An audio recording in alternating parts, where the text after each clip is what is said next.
Erikson? Damn it.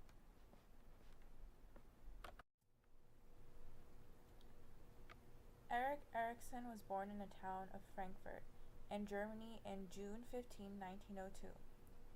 Erik had a troubling childhood since he was teased by many children because of his father's religion.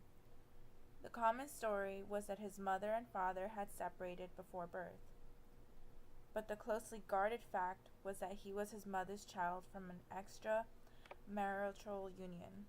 He never saw his birth father or his mother's first husband, which was reported on New York Times by Erik Erikson before he died. His mother, Carla, raised Erik, then she married a physician named Dr. Hamburger, who Erik thought was his biological father. Later on, he found out the truth, which left him feeling confused and led him into the idea of identity. After high school, Erikson decided to travel Europe and become an artist. By recommendation of a friend, Erikson was invited to ply his trade in the Australian capital, where he encountered Dorothy Burlingham and Anna Freud, who persuaded him to become a child analyst. He was drawn into the circle of Vienna Psychoanalysis Society. Erikson wanted to do more research, but he lacked the degree. At Vienna, he met a dance teacher who he married after she became pregnant, as to not leave the child fatherless. He later moved to Boston, where he had a private practice in child psychoanalysis, and he changed his name from Erik Hamburger to Erik Erikson. Many people say this was a way to say he has found his identity. Erikson taught at Yale, University of California, and Harvard.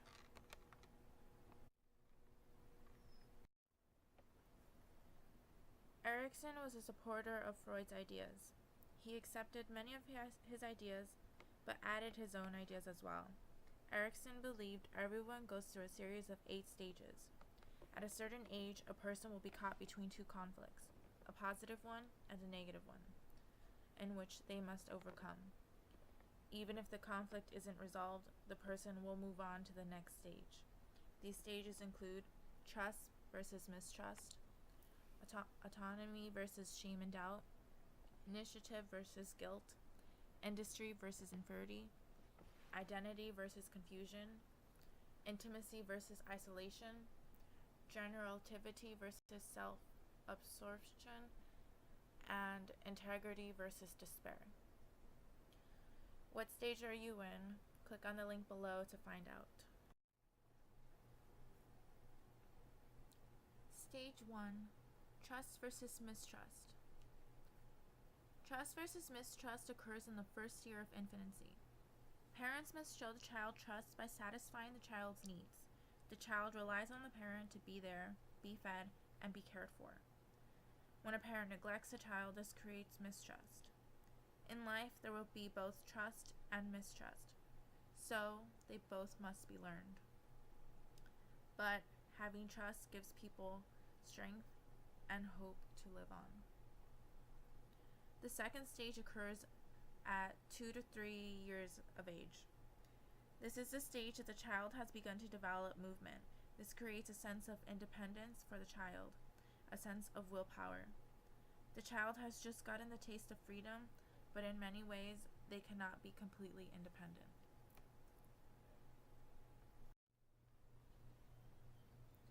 The third stage is initiative versus guilt. This occurs in the 4th year of age.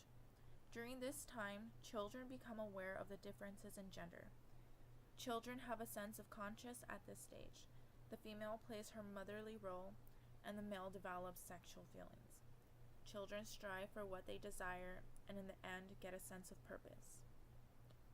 The 4th stage is industry versus inferiority. Children become curious and want to learn. They want to take on the role of becoming parents. In this stage, their work is considered school and schoolwork, which prepares them for the real world. Children can also feel that their skills are not worthy compared to others and feel inferiority. By overcoming this stage, children get strength of competence.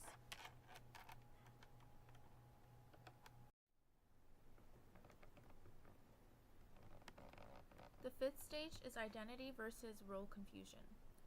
This occurs at ages 13 to 19. At this stage, the adolescent is searching for themselves. They are making a transition from childhood to adulthood, and questions emerge such as who are they and how do they fit in the world. So if the adolescent doesn't have a sense of self, this creates role confusion.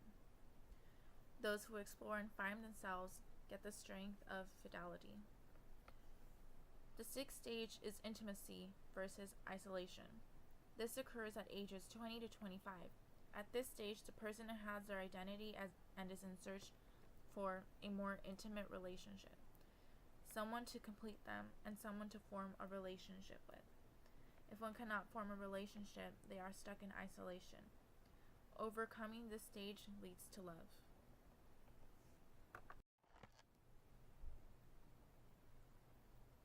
The seventh stage is integrity versus stagnation. This stage is about being done with a person's life and ready to guide the next generation with one's knowledge. Not guiding the next generation leads to stagnation.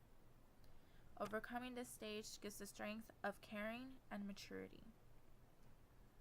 The final stage is integrity versus despair. In this stage, a person looks back at their life to look at their accomplishments. If one is regretful and feels time is too short for all the things they wish to do, they will be stuck in despair. But if one has completed everything they wish to do, they will be in integrity and move on. Overcoming this stage gives the strength of wisdom.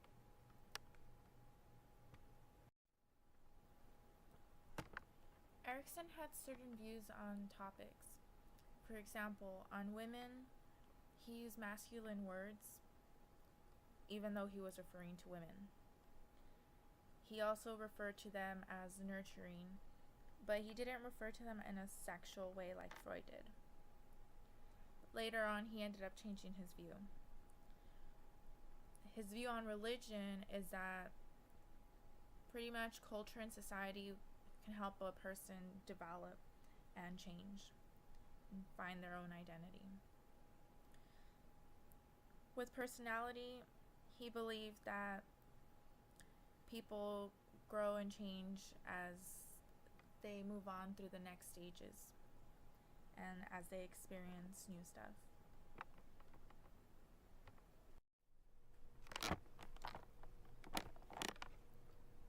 As a child, Erikson had a identity problem, and that's where his stages of identity came from. He didn't have a biological father, so he had to turn to his adoptive father, and he treated him well, but it wasn't the same as having a biological father. And having kids bully him because his stepfather was like a different religion, and he also had problems as to like what last name to take. Is it his biological father that he should take, Erikson, or should he take his adopted father's, Humminberg? Then also later on he had the confusion with should he go for the PhD, should he not, does he need more education? And he had a lot of problems with who he was and what his identity was. And I think that contributed a lot to his stages of development.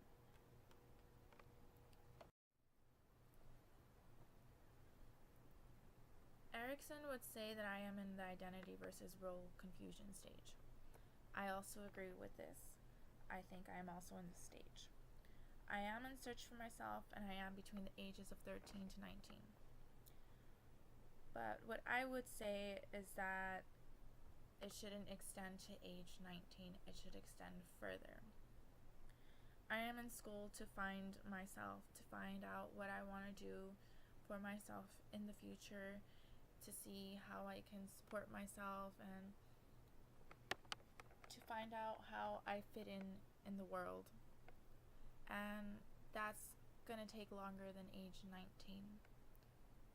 So I agree that I'm in this stage, but the age should be extended.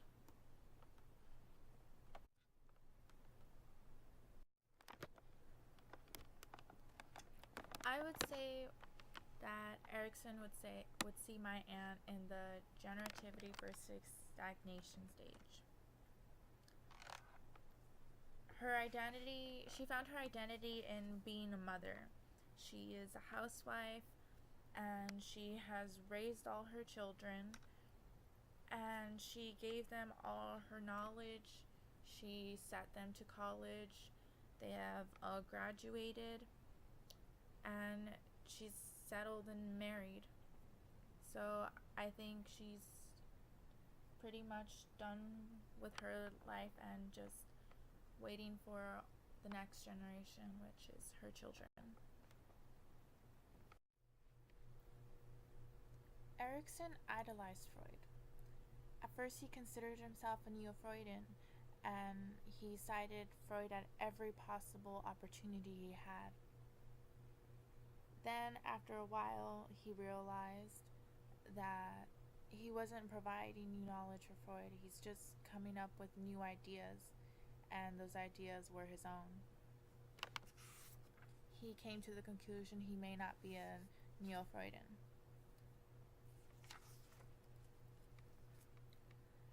They had different views on women, and he said to be more anthropologist than psychoanalysis. Erikson focused more on identity and finding oneself, while Freud did not.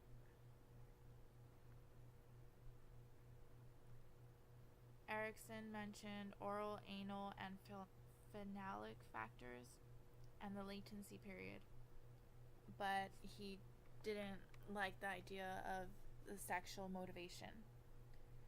He did not include that at all, and Freud was pretty big on that. So Erikson was all about identity.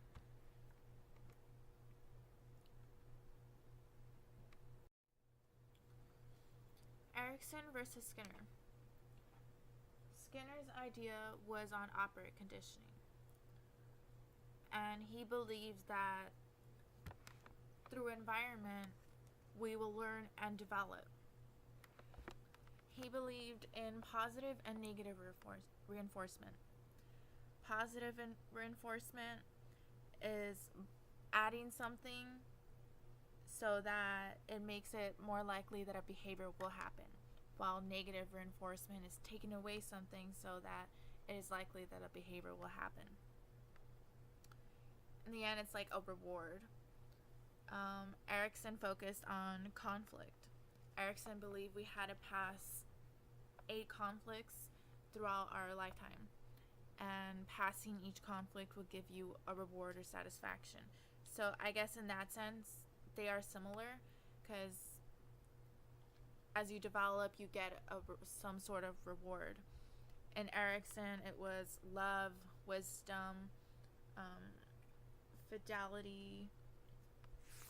It was every stage had their own reward. But Skinner isn't very focused on one stage, while Erikson is focused. He has a series of stages that are focused at just one age level, which that can be bad, since they can happen out of order.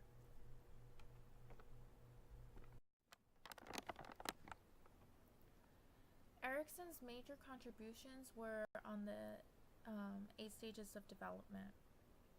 He helped broaden personality and developing, because Freud focused mostly on childhood, while Erikson broadened it and focused on adolescence and adulthood. He also used culture and society to see how we develop, which Freud did not do. He introduced the terms of identity and identity crisis, and he gave us ideas of problems we face at certain ages. He also did observations with children to see how they develop.